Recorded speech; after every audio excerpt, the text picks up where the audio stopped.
Olá a todos.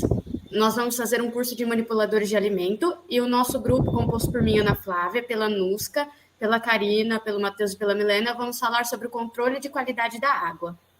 Para iniciar, a gente tem que lembrar que, de acordo com o artigo 30 da Declaração Universal dos Direitos do Homem, a água é um dos direitos fundamentais do ser humano. E, apesar dela ser um bem necessário e valioso, é um recurso escasso. E com a evolução, o aumento da produção agrícola e, entre outros fatores, a qualidade desse recurso tem diminuído. Com o aumento do comprometimento desse recurso, também aumenta a necessidade do tratamento e a necessidade de investimento em estações e produtos para garantir a qualidade final para o consumidor. Mesmo com o tratamento certo, ainda pode aparecer alguns problemas nesse sistema, devido à deficiência no sistema de distribuição, a precariedade nas instalações hidráulico-sanitárias, a falta de manutenção e também a falta de cuidados com a água nos domicílios. O outro grande problema são os gastos da água na produção de alimentos, já que sozinha a agricultura representa 70% dos gastos mundiais de água. Então, aqui a gente tem uma tabela que comprova isso. Um exemplo, para produzir um quilo de carne bovina, gasta 15 mil litros de água aproximadamente. Para produzir 1 quilo de couro, 17 mil litros de água. 1 quilo de chocolate, 17 mil litros de água, e assim vai. E apesar das tentativas da Embrapa de reduzir esses gastos com o uso de irrigação somente noturnas e construção de cisterna nas fazendas, esse problema continua sendo uma grande abertura dos gastos de água. Quanto à falta de saneamento, o tratamento é importante para evitar as doenças como essas que estão listadas, a esquistossomose, hepatite A, giardíase, leptospirose e febre tifoide, e que podem ser transmitidas pela água. Isso também diminui a necessidade de investimento, porque, consequentemente, diminui o caso de internamento. Mesmo assim, não são todos os lugares que têm acesso à água tratada, e isso gera desigualdade no país. Um exemplo disso é na região norte. Nesses locais afetados pela desigualdade, acaba surgindo problemas de higiene, multiplicações de vetores devido ao condicionamento incorreto da água, e também consumo de águas de fontes não confiáveis, que pode ter patógenos que prejudicam a saúde da população. Por isso, é necessário investimentos para o fornecimento dessa água nesses locais, e a vigilância atuando nesses locais também é importante para manter a qualidade da vida da população, além da conscientização sobre a poluição e desmatamento de mananciais que devem ser conservados. Falando agora do tratamento da água. O tratamento da água ele tem como objetivo fazer a melhora e a qualidade da mesma, alterando suas características higiênicas, como a remoção de micro-organismos e substâncias tóxicas, reduzindo impurezas e compostos orgânicos, bem como também características estéticas, como a cor, sabor e odor, e também características econômicas, como a redução da corrosividade, da cor da água, da turbidez, detectar a presença de ferro, manganês e sabor e odor nessa água. E para isso, existem dois tipos de processo de tratamento, que a gente vai discutir mais adiante, que é o sistema convencional e o sistema de tratamento por flotação. Então, falando do sistema convencional, então ele é o mais utilizado no Brasil e ele tem 7 etapas. Então, a primeira etapa é a coagulação. Então, a água chega, ela passa pelo processo de coagulação e floculação, então na qual as impurezas da água elas são agrupadas pelo uso de coagulantes e ficam em flocos, que serão removidas com a decantação. Então, nessa etapa, podem ser usados agentes alcalinizantes, como cal hidratada, para a correção do pH, ou também o uso de coagulante, para a ação de modo mais efetivo. A segunda etapa é a decantação, como mostra na imagem do meio, que é a separação de sólidos que estão em flocos da água, pela gravidade. Então, esses flocos eles vão para o fundo, em tanques retangulares. Então, a terceira etapa desse processo a gente denomina como filtração.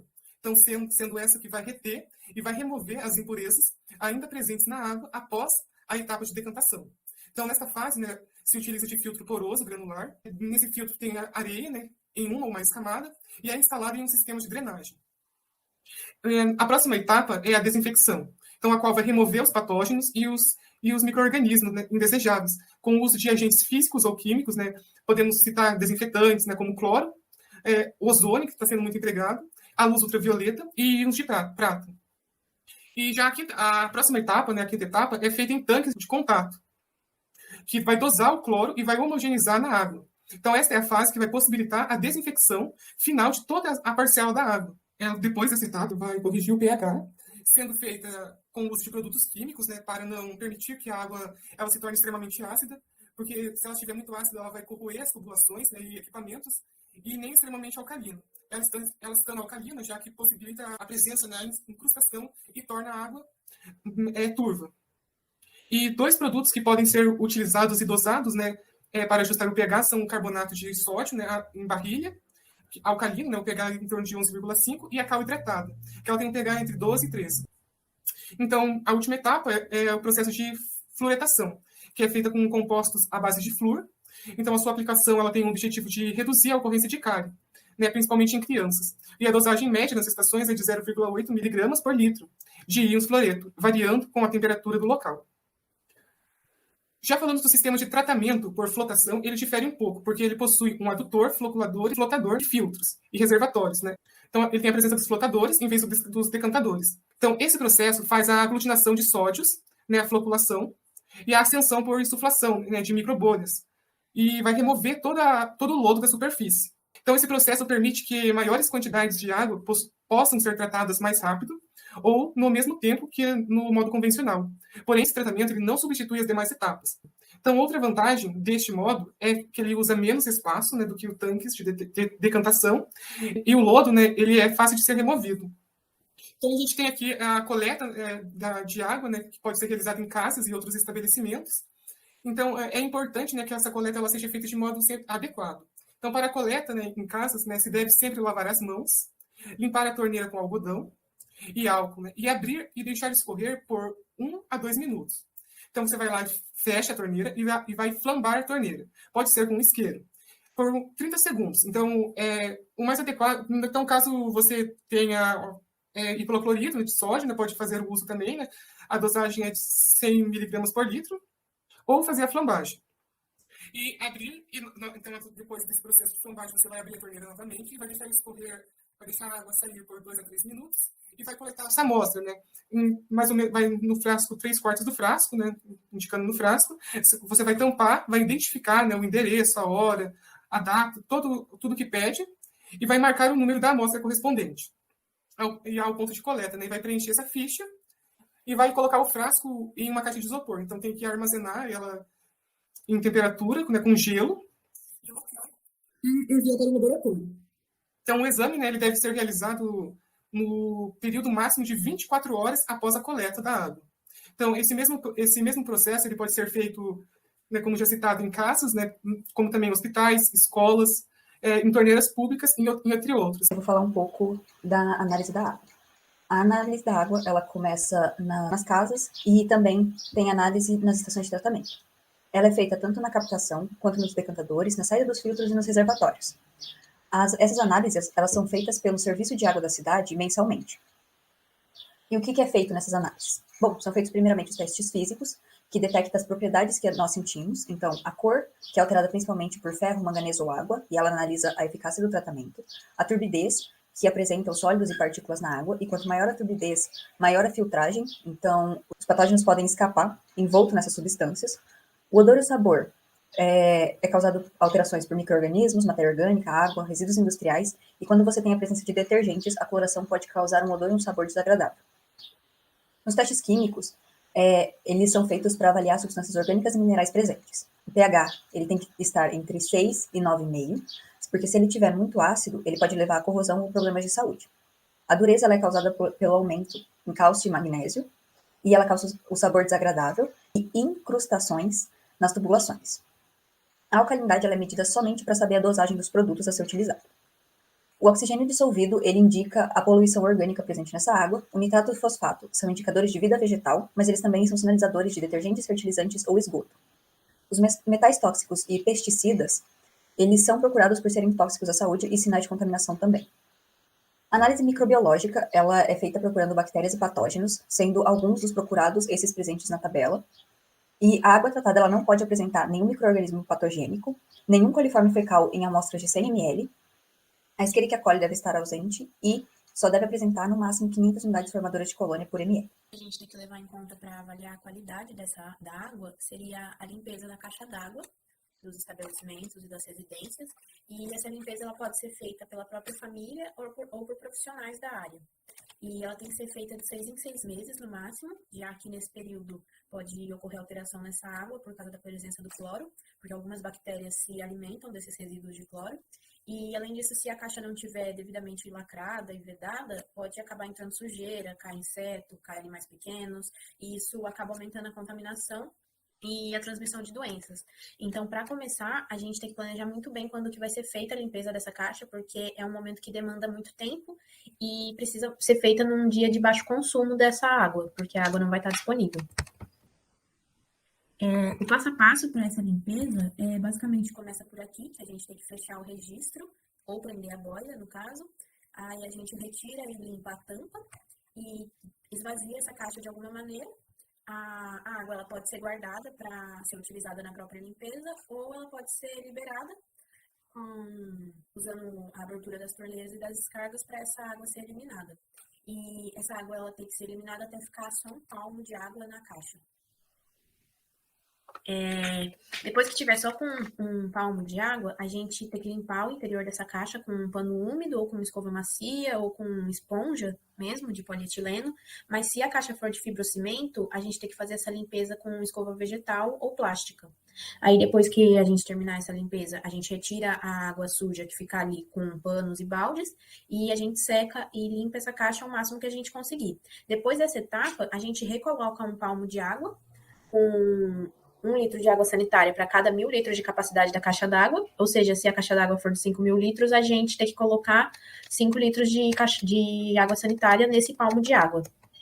Essa solução, ela tem que ficar repousando nessa caixa d'água por cerca de 2 horas, mas a cada meia hora a gente tem que pegar essa mistura dessa água com essa água sanitária e molhar as paredes da caixa, as paredes internas e a tampa também, para essa mistura curtir de novo ali. Depois desse período, a gente abre de novo a saída e esvazia a caixa, fazendo essa água sair de novo, esvaziando de vez, e isso também vai acabar limpando as tubulações enquanto a água estiver saindo. Depois que a gente esvaziar de novo, por fim, essa água, a gente abre o registro ou solta a boia novamente, e a gente veda corretamente essa caixa. Recomenda-se também que a gente coloque tela de proteção, além da tampa, para evitar que caiam animais, igual a gente já citou. E é bom a gente lembrar de anotar a data dessa limpeza do lado de fora da caixa, para já deixar programada a próxima limpeza daqui 6 meses no máximo. E é importante também a gente lembrar que quando a gente encher essa caixa d'água, a primeira água que tiver ali, depois dessa lavagem, a gente tem que usar ela somente para limpeza de ambiente e limpeza de pisos, porque como tem ainda resquício da água sanitária, pode acabar sendo prejudicial se utilizada no consumo ou em contato direto com o ser humano. Além disso, a gente tem também as caixas d'água que têm alta capacidade, ou seja, que são as caixas d'água com mais de 5.000 litros de armazenamento. E essas caixas em específico, elas demandam produtos e empresas qualificadas para realizar a limpeza. Essas empresas, elas trabalham principalmente para indústrias, empresas maiores, condomínios, que possuem essas caixas com capacidade maior. E para realizar esse trabalho, elas têm que seguir as normas determinadas pela Anvisa, que são normas específicas para limpezas desse tipo de caixa d'água. E também, depois dessa limpeza, elas têm que conceder um certificado de que essa caixa está limpa, porque o estabelecimento, às vezes, precisa apresentar esse certificado para algumas coisas. Bom, para concluir, então, é importante lembrar novamente a importância desse recurso hídrico e do seu tratamento, assim como a conscientização da população sobre esse tema. Também é necessário pensar que a água é responsável por praticamente todas as nossas linhas produtivas, como as ações simples do dia a dia, como preparar alimentos, lavar roupas ou higiene pessoal. Apenas 3% da superfície de água doce é própria para o consumo, e menos de 1% é acessível, porque a maioria está concentrada nas geleiras e isso dificulta a sua captação e tratamento. Falando um pouco do Brasil, apesar de uma parte da população ainda não ter acesso ao fornecimento de água tratada e rede de esgoto, nas últimas décadas o país registrou importantes avanços nessa área de saneamento básico. O diagnóstico dos serviços de água e esgoto do Sistema Nacional de Informações sobre Saneamento coletou informações de 5.191 cidades, que equivale a 93% dos municípios brasileiros. Esses dados eles foram fornecidos por companhias estaduais, empresas, autarquias municipais e prefeituras. Sobre a água tratada, esse estudo apontou que o país possui cerca de 680 mil quilômetros de rede de abastecimento. Essa imensa rede está conectada a 59 milhões de pontos de entrada de água em imóveis, propriedades, fábricas e outras instalações. Levantamentos como esse do IBGE, a Pesquisa Nacional de Saneamento Básico, eles comprovam o aumento dessa cobertura de serviços de distribuição de água e de coleta de esgoto. Para acelerar, então, a universalidade desses serviços que são essenciais, também foi instituído o marco legal do saneamento básico, que estabelece duas principais metas até 2033. Garantir que 99% da população brasileira tenha acesso à água potável e 90% ao tratamento coleta de esgoto. Essas metas, elas trazem uma esperança para melhoria de qualidade de vida e maior igualdade na distribuição desses recursos que é um direito de todos. A gente agradece aqui e a gente cita que economizar água mais que uma medida de racionalização desses recursos naturais é uma questão de sobrevivência para a espécie humana no futuro.